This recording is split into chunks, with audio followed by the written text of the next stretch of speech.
ప్రభునందు ప్రియులైన మీకందరికీ యేసుక్రీస్తు ప్రభువారి నామంలో శుభవందనాలు తెలియజేస్తున్నాము. ఎడారిలో సెలయేర్లు అనే దిన ధ్యానము కొరకై స్వాగతం. మార్చి 18. యేసు మరి ఏ ఉత్తరము చెప్పలేదు. మార్కు సువార్త 15:5.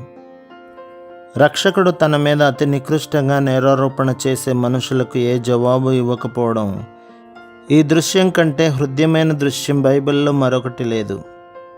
తన దివ్యశక్తితో ఒక్క మాటతో వాళ్ళందరినీ తన పాదాల దగ్గర సాష్టాంగపడేలా చేయగల సమర్థుడే ఆయన.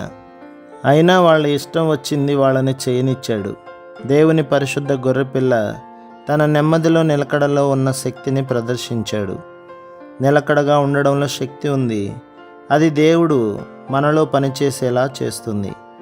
మనం తొణకకుండా ఉండేలా సహాయపడుతుంది. అన్ని తాపత్రయాల నుండి, స్వార్థాపేక్షల నుండి బయటపడేస్తుంది. అది జ్ఞానాన్ని, ముందు చూపుని మనలో ఉంచుతుంది. మనకి తగిలిన గాయానికి దేవుడే కారణం చూపించేలా చేస్తుంది. ఆయనకున్న తిరుగులేని నమ్మకమైన ప్రేమను కనపరుస్తుంది. ఎన్నోసార్లు దేవుణ్ణి ప్రక్కకి నెట్టి మనం జోక్యం కలుగ చేసుకుంటూ ఉంటాము. మనల్ని మనమే సంరక్షించుకో చూస్తాము. దేవా, ఈ మౌన బలాన్ని మాకు అనుగ్రహించు. జయించే ఆత్మని దయచేయి. ఈ భూమిపై అగ్ని సంఘర్షణ అంతమైన తర్వాత మంచు ముత్యాలను, సంధ్యారుణిమను, మందమారుతాన్ని, గొర్రెపిల్లను, సాత్వికం ఉట్టిపడుతున్న పావురాన్ని జ్ఞాపకం చేసుకున్నట్టు మనల్ని జ్ఞాపకం చేసుకుంటారు.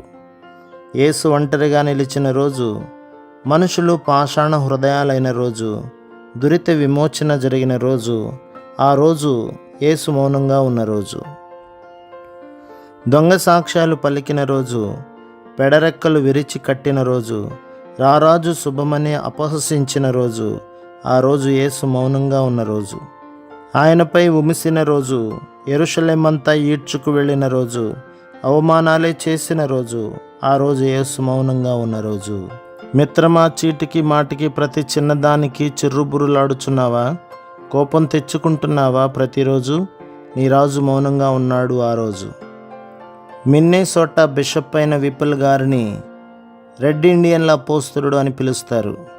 ఆయన ఈ మాటలు చెప్పాడు: నా అభిప్రాయాలను వ్యతిరేకించే వాళ్ళల్లో సైతం దేవుడిని చూడగలగడానికి నాకు 30 సంవత్సరాలు పట్టింది. ఆత్మ మనలో పనిచేస్తే మన దృక్పథం విశాలమవుతుంది. పగ తీర్చుకునే స్వభావము, ప్రతిదాన్ని పట్టించుకొని గిల్లికజ్జాలు పెట్టుకునే స్వభావం పోతుంది. మనుషుల నాశనానికి గాక రక్షణకే వచ్చిన యేసు ప్రభు సాక్షులుగా మనం స్థిరపడతాము. ప్రభు మిమ్మును, మీ కుటుంబమును, మీ సంఘమును దీవించి ఆశీర్వదించునుగాక. ఆమేన్.